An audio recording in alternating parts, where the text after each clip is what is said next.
está comenzando Biblia Fácil. Gracias por acompañarnos en este estudio de la Biblia. Toma allí tu Biblia en mano porque hoy una vez más vamos a abrir y encontrar una revelación de esperanza para nuestra vida. Pero sobre todo, nuestra intención es descubrir en el libro de Apocalipsis a Jesús en cada capítulo. Bienvenido, gracias por acompañarnos. Estoy aquí junto a mis amigos con quienes compartimos esta temporada. Nos da mucha alegría que podamos conocernos, que podamos conversar ahí en los pasadizos, que podamos responder algunas preguntas, pero sobre todo que estemos unidos aquí para estudiar la Biblia, ¿verdad? De diferentes países hemos dedicado este tiempo para algo que realmente va a ser recompensado y es de beneficio y bendición para nosotros. Es el hecho de poder abrir la Biblia para poder fortalecer nuestra relación con Dios y para comprender la voluntad que Dios tiene para nuestra vida, basado en su palabra. Hoy vamos a hablar sobre un tema interesante, los 144,000 sellados y la gran multitud. ¿Saben ustedes que existen diversas posiciones para algunos temas del libro de Apocalipsis? Esta, por ejemplo, tiene diversas posiciones, como las 7 trompetas, que vamos a ver después, la ramera que está en el desierto, como lo veremos también en los próximos capítulos. Hay diversas interpretaciones. Algunos piensan que los 144,000 sellados que habla Apocalipsis es un grupo de personas a quien Dios elige, Dios escoge y es un número literal. Y escuché por allá a muchos decir, yo ya no me arrepiento porque yo ya sobro, ¿verdad? Los 144,000 ya están completados, ya están completos ellos. Hay otro grupo de personas que dice que son judíos arrepentidos, que en el tiempo del fin ellos proclamarán el Evangelio. Otro grupo de personas dice que este es un número simbólico y representa al pueblo de Dios a través de toda la historia. Y allí tenemos interpretaciones, simbólico, literal, más sobre todo eso. ¿Qué dice la Biblia al respecto? Ese será nuestro tema de hoy. Bienvenidos una vez más a este capítulo. Bienvenido tú que estás allí en casa.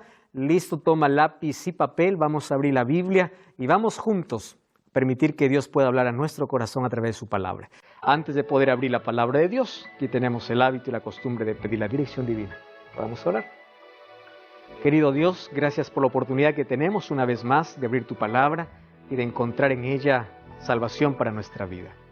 Gracias porque es tu palabra la luz, la única luz que puede brillar en medio de la oscuridad.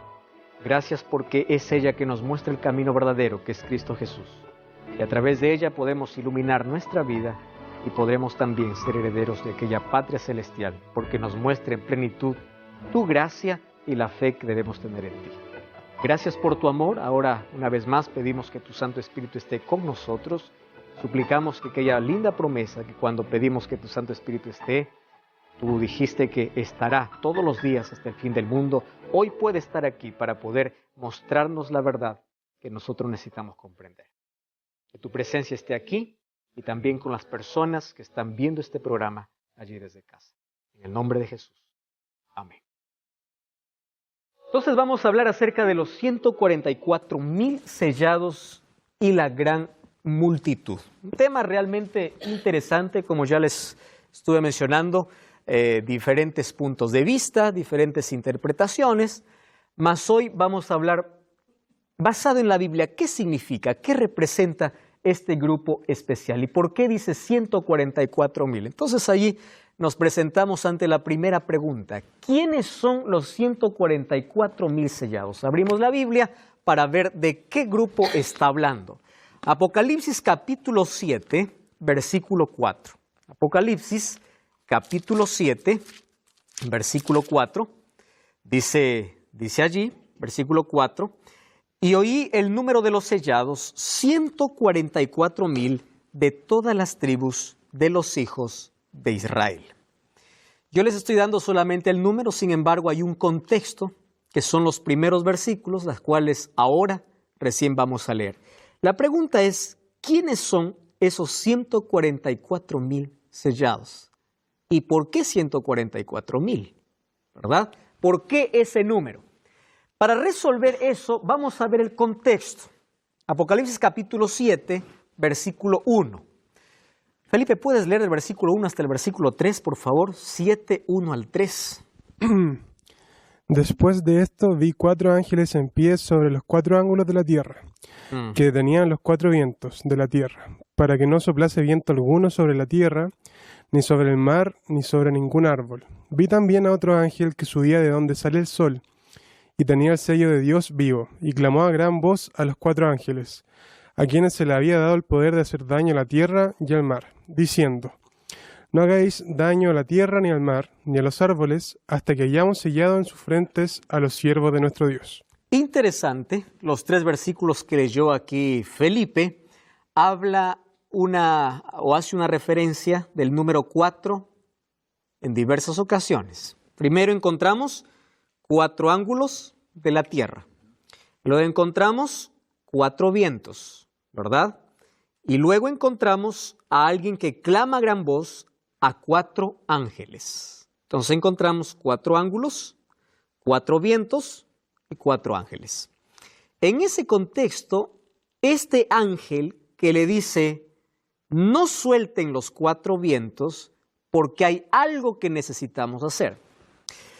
Recuerdan ustedes que hasta aquí estamos viendo en manera progresiva los acontecimientos que ocurrieron, que ocurren y aquellos que ocurrirán en el tiempo del fin.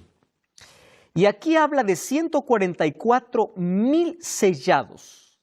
Solo que estos son sellados en un momento especial, cuando los 4 ángeles están a punto de poder soltar los 4 vientos. Ángel no solamente se refiere a un ser divino en la Biblia, también pueden ser mensajeros.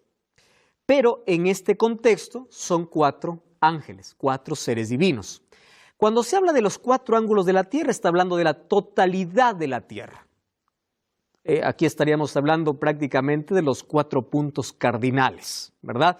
De la totalidad de la tierra, los 4 ángulos de la tierra, que le dice, ellos están deteniendo los 4 vientos. Entonces, nosotros tenemos que comprender qué cosa es vientos en profecía. Si 4 ángulos significa la totalidad, 4 vientos, ¿qué significa en profecía? Entonces vamos al libro de Jeremías capítulo 14 o capítulo 4, versículo 11 hasta el versículo 13. Allí dice: en aquel tiempo se les dirá a este pueblo y a Jerusalén: desde las estériles lomas del desierto sopla un viento abrasador en dirección a la capital de mi pueblo. Y allí dice: no es un viento que sirve para aventar ni para limpiar trigo, es decir, no está hablando de un viento literal, sino este viento que haré venir es demasiado fuerte para eso, porque yo mismo dictaré sentencia contra ellos. Y miren la relación que hace entre vientos y ahora lo que viene. Mírenlo avanzar como las nubes, sus carros de guerra parecen un huracán, sus caballos son más veloces que las águilas, y dice: ay de nosotros, estamos perdidos. ¿A qué se refiere entonces con 4 vientos? Está hablando de conflictos, ¿verdad? Allí está viendo carros que parecen un huracán, caballos veloces como las águilas, y aquí está hablando de conflictos sociales, conflictos militares.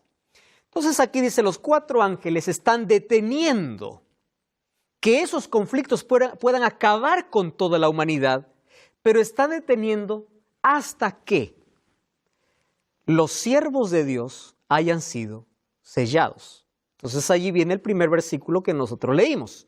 Y oí el número de los sellados, que era 144,000, aquellos que tenían el sello de Dios. ¿Quiénes son estos 144,000? Bueno, la primera característica es simple, ¿verdad? Tienen el sello de Dios. Esa es la primera característica. Los 144,000 tienen el sello de Dios, porque dice que fueron sellados y el número de los sellados fueron 144,000. En sí este grupo tiene 3 características. Vamos a ir analizando una a una. La primera es que ellos tienen el sello de Dios. Entonces ahí tenemos que descubrir cuál es el sello de Dios. Primero, un sello en el Antiguo Testamento es usado como un símbolo de protección, ¿correcto? Un sello protege, cuida. Nosotros vemos, por ejemplo, cuando Dios libertó al pueblo de Israel de la esclavitud de Egipto, allí Dios, en el último día o la última noche, que iban a pasar como esclavos, porque después iban a ser libres por el brazo poderoso de Dios, les da una orden. ¿Recuerdan ustedes? La orden era de que ellos puedan sacrificar un cordero. Nosotros sabemos que ese cordero representaba a Cristo desde el primer cordero que murió allá en el Edén. Con la sangre de ese cordero pudiesen pintar ¿qué cosa? La puerta, ¿verdad? El poste, allí, el umbral de su puerta. Y el ángel esa noche pasaría y si veía la sangre en la puerta, no tocaría los primogénitos de esa casa. Eso lo encontramos en el libro de Éxodo, el capítulo 12. Ahora, es impresionante que es allí donde se establece la Pascua, ¿verdad? Pascua viene del término hebreo Peshá. Peshá significa pasar por alto. ¿Qué cosa hacía que el ángel pueda pasar por alto las casas? La sangre. Ahora, desde Génesis hasta el Apocalipsis, el ser humano ha sido libre por Dios y salvo por Dios solamente por la gracia de Dios. Presten atención. Cuando Efesios capítulo 2 habla de que el ser humano es salvo por fe y gracia, nunca el pueblo de Dios ha sido salvo de una manera en un lado y de otra manera en otro lado. En toda la historia el ser humano ha sido salvo por gracia y por fe. Ahora les explico cómo funciona aquí la fe y la gracia. La gracia es que la sangre les protegía. ¿Qué cosa tenían que hacer ellos para librarse de la muerte? Colocar la sangre. El hecho de matar un cordero, ¿qué cosa era? Fe. Porque yo puedo decir, ¿por qué la sangre de un cordero? Yo puedo colocar la sangre de una gallina, ¿verdad? Puedo colocar la sangre de cualquier otra cosa. ¿Por qué de un cordero? Solo que las órdenes de Dios son claras, ¿verdad? Son claras. Un cordero, la sangre de un cordero. Ahora, fíjense aquí. Fe me lleva a obedecer las instrucciones que Dios tiene para mí. Es decir, pregunto aquí, ¿qué me salva? ¿La obediencia o la gracia? La gracia. Pero para ser salvo por la gracia, yo necesito de fe. Ustedes recuerdan a quién se les llama el padre de la fe. Abraham, ¿verdad? Amigo de Dios, me encantan esos dos títulos, ¿verdad? Amigo de Dios y padre de la fe. Padre de la fe. ¿Qué hizo Abraham para ser padre de la fe? Aparte de que caminó con Dios, aparte de que experimentó la gracia de Dios. Cuando vemos Hebreos capítulo 11, allí en la galería de los hombres de fe, todos aquellos hombres aparecen allí no por sus grandes méritos o hazañas, sino porque Dios actuó en ellos. Es su gracia. Solo que la obediencia les tornó ¿qué cosa? En hombres de fe. Dame tu hijo, te doy mi hijo. Haz esto. Caín, ¿por qué se le contó por fe? Porque presentó lo que tenía que presentar como ofrenda. Abel. ¿Y por qué Caín no? Porque Abel presentó algo que no se le había pedido. Él quiso dar lo mejor de sí. Dios no pidió eso. Es decir, cuando hablo de fe, no se trata de que yo dé lo que yo quiero, sino lo que Dios me pide. ¿Se comprende ese asunto? Ahora, fíjense, el sello de Dios para los israelitas era esa sangre, la sangre del cordero. Es decir, ese sello les protegía. Eso era símbolo de protección para ellos. Ahora, Ezequiel capítulo 9 encontramos, hay otros ejemplos también cuando habla de sello en la Biblia. Ezequiel capítulo 9, versículo 4 al 6, dice, y dijo Jehová, pasa por medio de la ciudad, por medio de Jerusalén, ponles una señal en la frente a los hombres que gimen y que claman a causa de las abominaciones que se hacen en medio de ellas. Dice así, pasa por la ciudad en pos de él y mata, no perdone vuestro ojo, ni tenga misericordia, pero a todo aquel en el cual hubiere señal, no os acerquéis. El sello está entonces ahora ligado a una señal. ¿Cuál era la señal para el pueblo de Israel? La sangre allí en la pared. ¿Cuál era la señal? Aquí no dice, ¿verdad? ¿Cuál fue la señal literal? Pero dice, mata a todo aquel que no tenga esa señal o ese sello. Correcto. ¿Por qué eran salvos ellos? Por la gracia de Dios. Pero ellos, ¿qué cosa tenían que tener? la señal o sello. Muy bien. Ahora entonces, ¿cuál es el sello de Dios? Interesante, porque los 144,000, ¿qué cosa tienen? El sello de Dios. La Biblia en el Nuevo Testamento encontramos muchas referencias hablando de un sello específico y especial que todos los hijos de Dios tienen. ¿Cuál es ese sello? Solamente tomando un texto, Efesios capítulo 4, versículo 30, dice así: no contristéis al Espíritu Santo de Dios, con el cual fuisteis sellados, ¿para qué día? Para el día de la redención. Presten atención ahora. Eso significa que cuando una persona acepta a Cristo, recibe la garantía. Pero esa garantía demanda de que yo todos los días debo buscar a Dios, ¿verdad? No es que yo recibo el Espíritu Santo en un momento y ya, ahí se acabó y soy salvo para siempre. Nosotros ya vimos en los programas anteriores que el hecho de que tengas un encuentro con Dios no te garantiza de que en el final tú estés al lado de Dios para siempre, porque tú puedes perderte en el camino. Bueno, el sello de Dios es la garantía de todo hijo de Dios. Cuando uno acepta a Dios, uno se arrepiente no porque el ser humano produce arrepentimiento, sino porque el Espíritu Santo nos convence del pecado. Jesús mencionó de que el Espíritu Santo, una de las tareas que haría era convencer de pecado. No es que yo busqué a Dios, es que Dios me buscó y el Espíritu Santo me trajo a Dios. Y soy sellado por medio del Espíritu Santo. Ahora, ¿cuál es la evidencia de que el Espíritu Santo vive en mí? Hay algunos que dicen, pues la evidencia es hablar lenguas, ¿verdad? La evidencia es alguna demostración, algún fenómeno, alguna cosa. Si voy a Efesios capítulo 5, el capítulo 5, voy a encontrar que las evidencias del Espíritu Santo es que en mi corazón haya amor, gozo, paz, paciencia, benignidad, bondad, fe, mansedumbre, templanza. Contra tales cosas, dice, no hay ley. Porque la evidencia del Espíritu Santo en mi vida me coloca en esta palabra, en armonía con Dios. ¿Correcto? Yo no puedo decir, tengo al Espíritu Santo cuando mi vida no está en armonía con Dios. Ahora la pregunta es, ¿cómo mi vida está en armonía con Dios? Cuando yo soy obediente. ¿Obediente a qué? A su palabra. ¿Dónde yo descubro el plan que Dios tiene para mi vida? En la Biblia. Entonces, el Espíritu Santo vive en mí cuando yo vivo la palabra de Dios. Cuando yo escucho.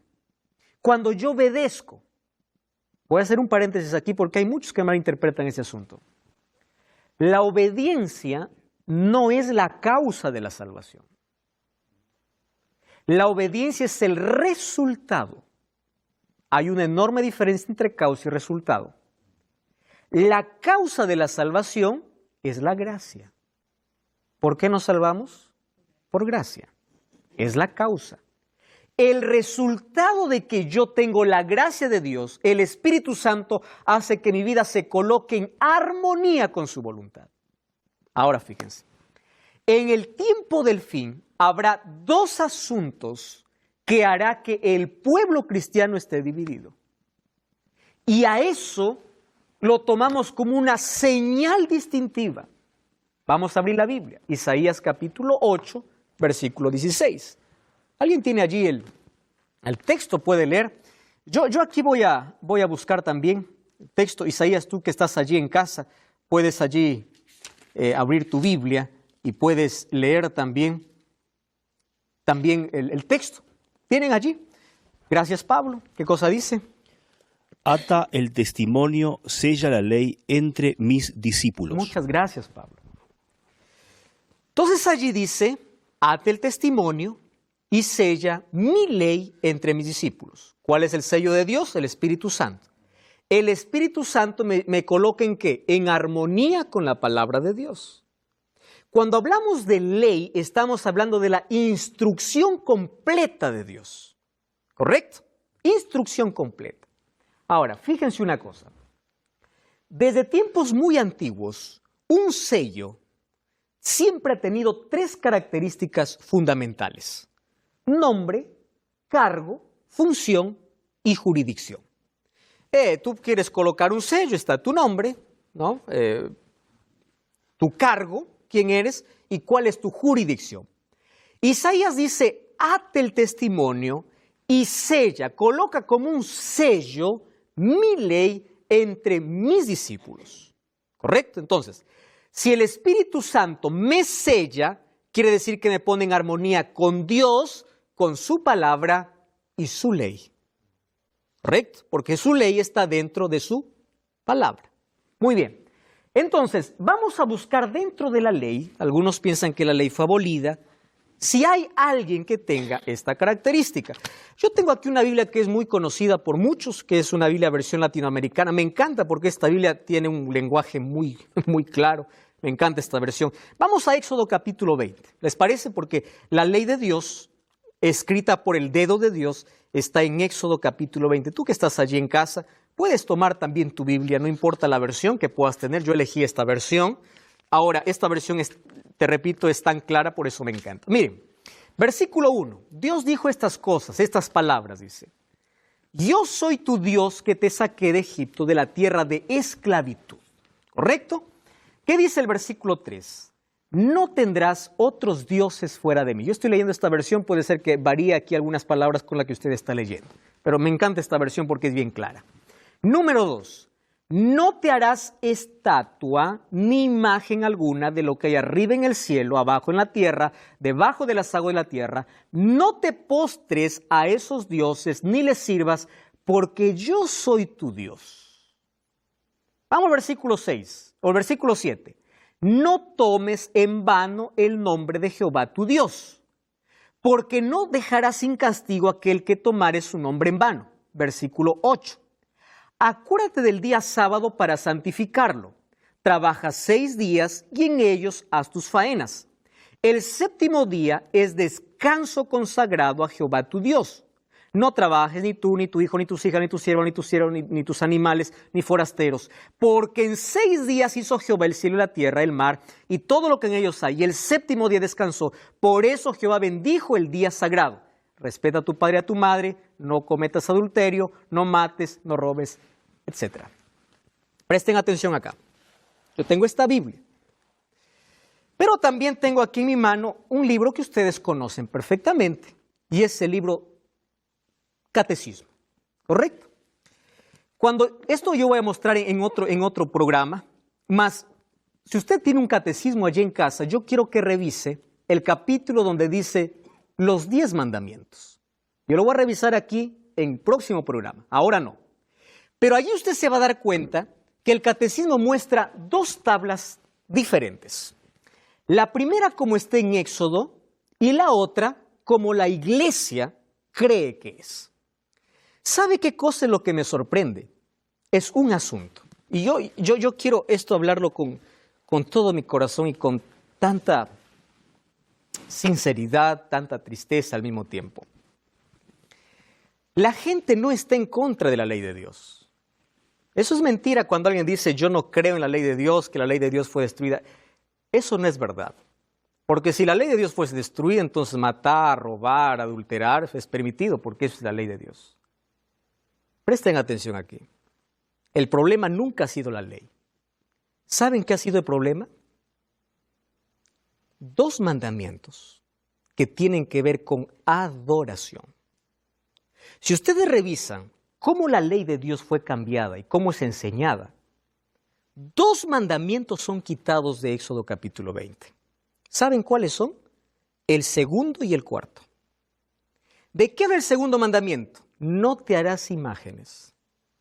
¿Y de qué habla el cuarto mandamiento? Guarda el día sábado. Presten atención aquí. Los 2 mandamientos hablan de adoración. No te hagas imágenes, no adores otro Dios. Guarda el sábado porque Dios levantó en la creación el sábado como un monumento para ser observado. ¿Correcto? Los 2 tienen que ver, entonces, el ataque no es a la ley. No, la ley no existe, la ley fue clavada. Pablo dice, el fin de la ley es Cristo. Claro, la finalidad de la ley era Cristo. A Colosenses 2:16 dice que ya no sirven ni más sábados, ni más lunas nuevas, ni nada. Eso todo fue abolido. Veamos el contexto en el cual escribió Pablo. ¿Y a quién estaba escribiendo Pablo? El asunto no era la ley, el asunto era el sábado. Entonces, de toda la ley hay un mandamiento que no solo es discutido, sino es olvidado. Si ustedes leen Éxodo capítulo 20, el único mandamiento con el cual comienza acuérdate es el cuarto. No existe otro que diga acuérdate. ¿Por qué? Porque Dios sabía que la humanidad con el tiempo iba a olvidar, iba a reemplazar este mandamiento, colocando otro monumento encima de aquel que Él ya levantó en la creación. ¿Dónde fue levantado? Allí en el jardín del Edén. El monumento de la creación. Jesús, cuando vino a la tierra, murió y descansó el sábado, levantó el monumento de la redención. Creación y redención. Ahora el ser humano quiere colocar encima otro monumento para recordar, ¿qué cosa recordar? La resurrección de Jesús. Ahora yo les hago una pregunta. Dios, no voy a hablar en términos como a nosotros nos gustaría pensar. Dios se deleita en que una persona le recuerde desobedeciéndole. Su palabra es tan clara. Yo leí la Biblia, les comenté a algunos de ustedes varias veces desde niño. Yo encontré 104 versículos hablando del único monumento que tiene Dios. Único. Ahora, si nosotros revisamos el sábado tiene 3 características. Primero, nombre, yo soy tu Dios. Cargo, creador. Jurisdicción del cielo y la tierra. Ahora, termino con este texto en la primera parte. Ezequiel 20:20 dice, santifiquen mis sábados y sean por señal entre mí y vosotros para que sepáis que yo soy Jehová, vuestro Dios. Que hay una señal específica dentro de la ley de Dios y es el mandamiento olvidado y es el día sábado. Hay algunas personas que interpretan de la siguiente manera. Dice, ustedes predican el sábado porque creen que el sábado salva. Solo somos salvos por gracia. Lo voy a repetir una vez más, porque alguien todavía queda con confusión por allí. La salvación es por gracia. La obediencia no es la causa, es el resultado. Cuando Dios coloca su espíritu en mí, me lleva a vivir en armonía con su palabra. Me lleva a ser obediente a su palabra. Luego nosotros vamos a ver cómo es que llega el otro día a la historia del cristianismo. Y allí Pablo tiene una pregunta interesante que luego vamos a responder. Ahora fíjense, aquí Dios dice a su pueblo y dice, santifica mis sábados y sean por señal entre mí y vosotros. No está colocando ya ahora toda la ley, sino un día. Ahora, vamos a abrir la Biblia, ¿les parece?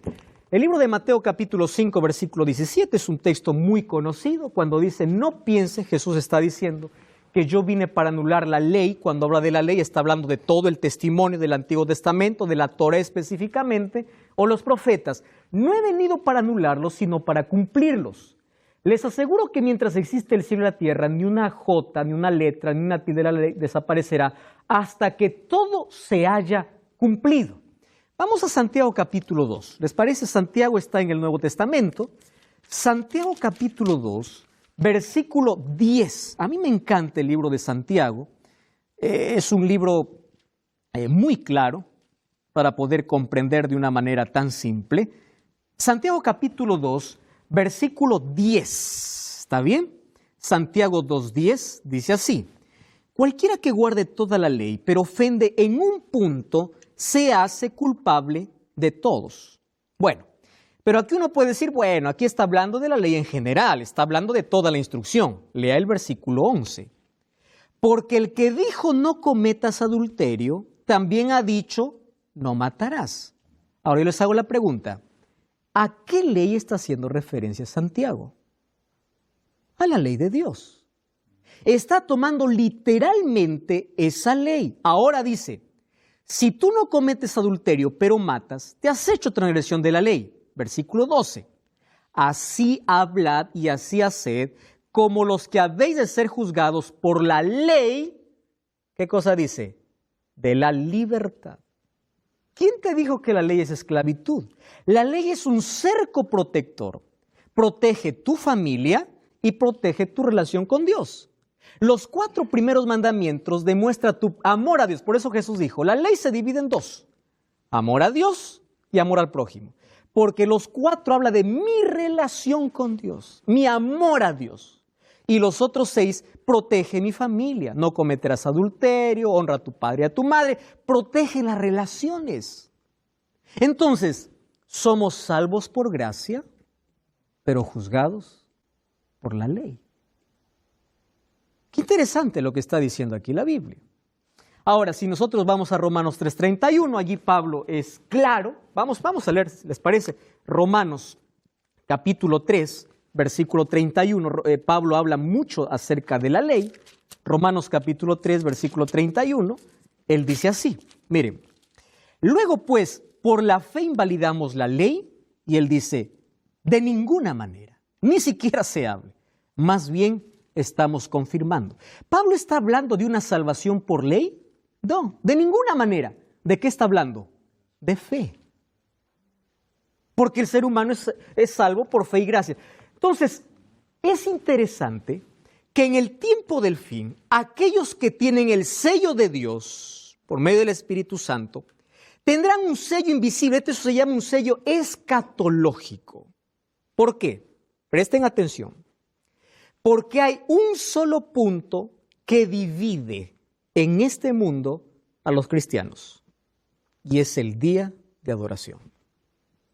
Hay otros temas que dividen, vamos a ver en los próximos capítulos cuando hablemos de la inmortalidad del alma y de otros asuntos, pero el día de adoración es el punto central. Existe solo 2 días, ¿verdad? Sábado y domingo. Ahora, si un sello era la señal de libramiento, protección, significa que Dios colocará un sello en aquellos que guardan sus mandamientos, reverencian su ley y rehúsan aceptar la señal de la bestia y su imagen. Este tema va a estar interesante, lo vamos a ver en los próximos capítulos. Porque en contraposición al sello, ¿qué cosa está? La marca.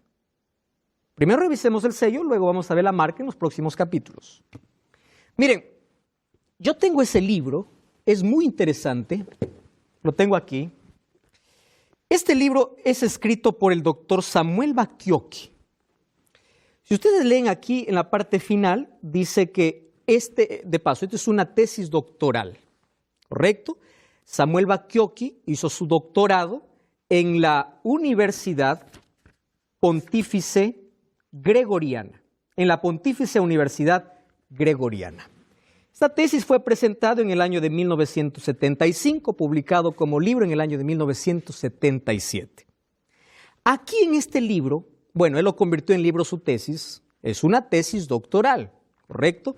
Él lo hizo en Roma. En esa tesis lleva el imprimatur del Vaticano. Quiere decir que esta tesis fue aprobada por el Vaticano, ¿correcto? Para que le puedan dar el grado de doctor, tuvo que ser aprobada. ¿De qué hizo su tesis Samuel Bacchiocchi? Esta es una de las evidencias más cercanas que tenemos, aunque ya tiene algunos años. Toda esta tesis se basó en la historia, él hizo una investigación en cómo el domingo ingresó a ser día de adoración dentro de la iglesia cristiana, pero no dada por Dios. Entonces aquí presenta todos los documentos desde la iglesia primitiva, haciendo un recorrido a través de toda la historia de la iglesia. ¿Y saben qué dijo el Vaticano? Es verdad, nosotros aceptamos el día domingo, no dice la Biblia, pero nosotros lo aceptamos. ¿Por qué? Entonces yo tengo aquí otro libro interesante llamado Dies Domini. Es un libro que ustedes pueden ver en cualquier librería. Lo escribió Juan Pablo II, estableciendo las bases de por qué se guarda el día domingo. Y saben, es interesante que lo que él coloca aquí presenta un solo sustento. ¿Cuál es? Guardamos el domingo porque ese día resucitó Jesús. ¿Correcto? ¿Es bíblico? No es bíblico, pero resucitó. Dios lo puso en su palabra, no está en su palabra, pero lo guardamos. Bueno, no voy a hablar de esa historia porque eso lo vamos a hablar un poco después. Ahora, fíjense una cosa. Si aquí en esta tesis doctoral que fue aprobada, donde el domingo ingresó al pueblo o a la iglesia cristiana, no como una orden divina, sino como una tradición humana, y aquí él dice que la única razón por la que se guarda el domingo es la resurrección de Cristo, yo tengo dos respuestas. Vamos a la Biblia, ¿les parece? ¿Es bonito que nosotros podamos tener un monumento de la resurrección o no? Claro, porque celebra la victoria del cristiano. Vamos a Romanos capítulo 6. Romanos capítulo 6. Versículo 1 al 4. ¿Qué pues diremos? ¿Perseveraremos en el pecado para que la gracia abunde? De ninguna manera. Versículo 3. ¿No sabéis que todos los que hemos sido bautizados en Cristo Jesús, hemos sido bautizados en su muerte?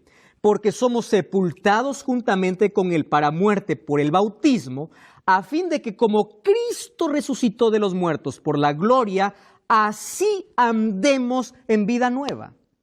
Si hay un símbolo que habla acerca de la resurrección de Cristo y que celebramos los cristianos, ¿cuál es? El bautismo. ¿Qué ceremonia nos recuerda la muerte de Cristo? La cena del Señor. ¿Se acuerdan que Jesús estaba reunido con sus discípulos y les dijo así? Cada vez que ustedes coman y beban de este fruto de vino o coman de este pan, van a anunciar la muerte de Jesús hasta que Él venga. Entonces, Dios ya colocó un monumento.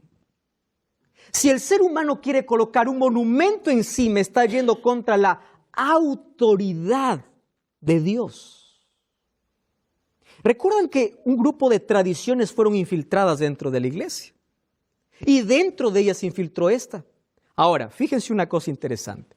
En el tiempo final, el pueblo entonces que adora a Dios está dividido en dos grupos. Alguien que quiere ser leal no a una iglesia, ojo con lo que voy a hablar, porque una placa no salva, queridos. Una iglesia no salva. Somos salvos por fe y gracia.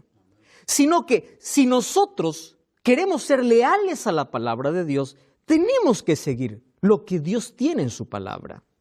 Esto se convierte en una señal o en un sello distintivo. Ya les mostré aquí lo que dice el Papa Juan Pablo II en el libro Dies Domini, ¿verdad? Diciendo que el único sustento es la resurrección de Cristo. Sin embargo, Dios ya colocó un monumento para su creación, para su muerte y para su resurrección.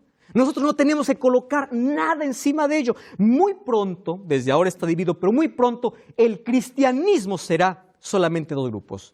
Ustedes saben que hoy estamos a grandes pasos de un ecumenismo religioso.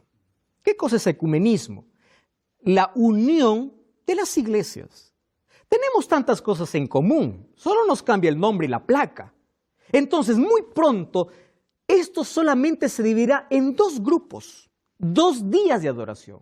Ojo, el sábado no salva, quien salva es Cristo. Pero el sábado se constituye ahora en un sello visible, en una señal de obediencia de aquellos que tienen el Espíritu Santo y de aquellos que viven en armonía con la voluntad de Dios, no con lo que alguien pueda suponer. Entonces, los 144,000 son personas selladas con el sello de Dios. Y número 2, miren, Apocalipsis capítulo 7, versículo 13 y versículo 14, dice así, 7, 13 y 14. Entonces, uno de los ancianos me habló diciendo, estos están vestidos de ropas blancas. ¿Quiénes son y de dónde han venido? Yo les dije, Señor, tú lo sabes. Él me dijo, estos son los que han salido de la gran tribulación. ¿De qué momento está hablando? Cuando se cierra el tiempo de gracia en el cielo, las 7 plagas caerán sobre la tierra, un tema que veremos a futuro. Y habrá tribulación no solamente para los malvados, sino también para el pueblo de Dios. Un tiempo de angustia, como lo menciona Daniel capítulo 12, versículo 1. En aquel tiempo se levantará Miguel. Cuando Cristo termine su obra de intercesión, dice, el gran príncipe que está por parte de los hijos de tu pueblo será un tiempo de angustia, cual nunca hubo desde que existen las naciones hasta entonces. En ese tiempo, tu pueblo será librado. Aquellos que están escritos su nombre en el libro de la vida. Ahora, Esa gran tribulación significa que los casos están decididos. Apocalipsis 22:12 dice, el justo sigue siendo justo, el santo sigue siendo santo. Es decir, se acabó la oportunidad para todos. Jeremías capítulo 30, versículos 5 al 7, habla acerca de la angustia de Jacob. Una angustia mental. Jacob, cuando supo que Esaú estaba viniendo, él tenía miedo perder su vida. Número 2, el temor que él tenía era por si su hermano le habría perdonado o no. La angustia que pasarán los hijos de Dios se refiere a esa angustia mental. Pérdidas materiales, ellos están escondidos porque nuevamente vendrá opresión, así como hubo en el pasado por el tiempo final, por ser fieles a Dios. Y la angustia mental por saber si todos sus pecados también han sido perdonados. Ahora, lo que más me encanta es el versículo 14. Miren lo que dice. Y yo le dije, Señor, tú lo sabes. Estos son los que han salido de la gran tribulación y han lavado sus ropas, ¿en dónde dice? En la sangre del Cordero. Entonces, la salvación es por gracia divina. Lavar la sangre o lavar los vestidos en la sangre del Cordero significa aceptar la justicia de Cristo en lugar de mis méritos. Lavar la sangre significa... Versículo 1 Juan 1:7 dice, si andamos en la luz como Él está en la luz, tenemos comunión unos con otros y la sangre de Cristo nos limpia de todo pecado. Aceptar aquella gracia divina. Ahora termino con esto y de ahí voy a dar pase. 144,000 entonces, ¿quiénes son? Tienen 3 características. Número 1, tienen el sello de Dios. Número 2, pasan por la gran tribulación. Y número 3, han lavado sus ropas en la sangre del Cordero. Son salvos no por mérito, sino por la gracia de Dios. Ahora, 144,000 tiene un significado simbólico. No es que hay 144,000 que van a estar en el cielo. ¿De dónde sale ese número? ¿Cuántas tribus fueron el pueblo de Israel? 12. ¿Cuántos apóstoles? 12. Muy bien, 12 por 12. ¿Y de dónde sale el 1000? Cuando el pueblo de Israel salía para la batalla, salía en grupos de 1000. Por eso ahí decía, vienen de millares en millares. Es decir, cada grupo conformaba 1000. Este grupo es aquel pueblo en el tiempo del fin. No estoy hablando de iglesia, estoy hablando de pueblo. Fiel a Dios, que su vida esté en armonía con Dios. Y este grupo, ¿qué cosa está? Preparado para la batalla. ¿Qué batalla? Vamos a ver en los próximos capítulos que existe la última batalla en este mundo, la cual se llama la batalla del Armagedón. Entonces, este grupo sufre persecución, pero aceptó la gracia de Cristo, tiene el sello de Dios. El sello de Dios les protege de las plagas, pero no del otro tipo de angustia. Ahora, fíjense una cosa. El número 12 se repite constantemente, 12,000 estadios, la ciudad santa tiene dimensiones de 12, etcétera, etcétera. Entonces, aquí representa al pueblo de Dios a través de toda la historia. Aquellos fieles hijos de Dios, aquellos que han lavado sus ropas en la sangre del Cordero, han aceptado la gracia de Cristo, y aquellos que tienen ese sello visible en su vida. Entonces, formar parte de este grupo no se trata de una placa de iglesia, sino se trata de fidelidad y de lealtad a la palabra de Dios. Pablo. Pensando en lo que hablabas, que el domingo como monumento a la resurrección, cosa que bíblicamente ya hay un monumento que es el bautismo.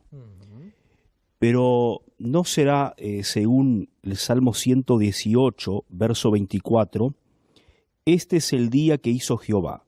Nos gozaremos y nos alegraremos en él, en ese día.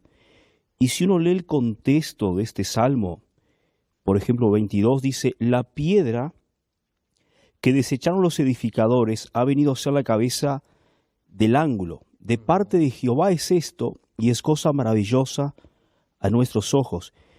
Y eso uno conecta, por ejemplo, con Hechos 4:11, uno va a ver que en qué momento Cristo se constituye en la piedra principal del ángulo. Y es cuando Él resucita. Entonces, el domingo, más que un emblema a la resurrección, sería un emblema cuando Él se constituye en esa principal piedra del ángulo. Excelente. Más la Biblia no muestra ninguna evidencia con que el domingo sea un día de adoración. Cuando habla de este día, este es el día que hizo el Señor. Cuando habla de día, está hablando de por lo menos 3 conceptos. Es el día de salvación. En el contexto está hablando del día de la resurrección, que es la victoria sobre el pecado, mas no un día de adoración. Entonces, bíblicamente tenemos 104 textos que hablan de un día de adoración. Y nosotros en el primer capítulo vemos que la Biblia menciona 7 veces el domingo en el Nuevo Testamento. No es que no menciona, pero las 7 veces menciona como día de reunión o como primer día de la semana, mas no como un día de adoración. Ahora, ¿quiénes son la gran multitud? La gran multitud son los 144,000 en 2 momentos, solo que los 144,000 están en la tierra, listo para la batalla, y la gran multitud está celebrando la victoria porque ya pasó por la batalla. Miren, es interesante, allí en el capítulo 7, allí cuando habla en el versículo 9, después de esto miré y vi una gran multitud. En los primeros versículos dice, escuché que eran 144,000. Ahora vi una gran multitud. No se podían contar naciones, tribus, lenguas. Estaban delante del trono, en la presencia de Dios y del Cordero, vestidos de ropas blancas y con palmas en sus manos. Clamaban a Dios diciendo, la salvación pertenece a nuestro Dios, el que está sentado en el trono y al Cordero. Y todos los que estaban allí al pie del trono, y los ancianos y los seres vivientes, se postraron diciendo, la bendición y la gloria, la sabiduría, la acción de gracia, la honra, el poder, la fortaleza, sean para nuestro Dios por los siglos de los siglos. Mientras unos están preparados para la batalla, en la gran multitud dice, ya vencimos. Es decir, es el mismo grupo. Finalmente, queridos, nosotros no debemos fidelidad a un líder ni a una iglesia. Debemos fidelidad a la Biblia.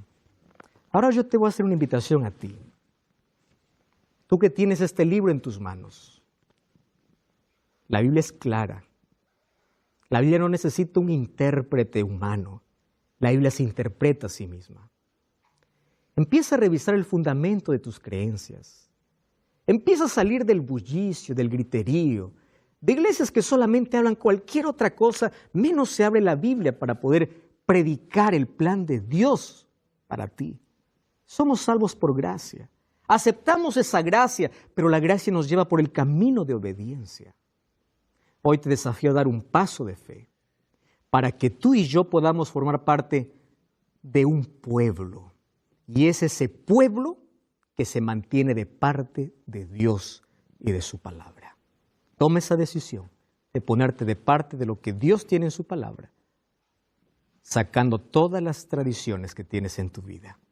Primera de Juan capítulo 2, versículo 4. Dice aquel que dice yo le conozco, pero no guarda sus mandamientos, el tal es mentiroso y la verdad no está en él. Pero el que guarda su palabra, en este verdaderamente está el amor de Dios, y en él se ha perfeccionado, porque sabemos que estaba en él. El que dice que permanece en él, debe andar como él andó. Jesús es nuestro máximo ejemplo. Lucas 4:16 dice que su costumbre era en la sinagoga todos los sábados.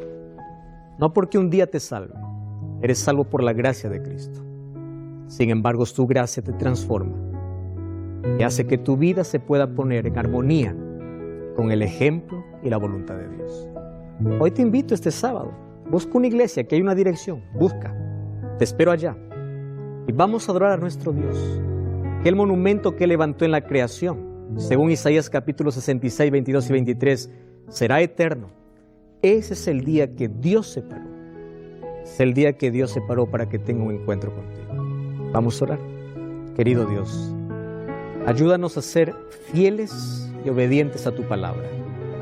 Que tu gracia pueda transformar nuestro corazón. Y ayúdanos a colocar nuestra vida en armonía contigo.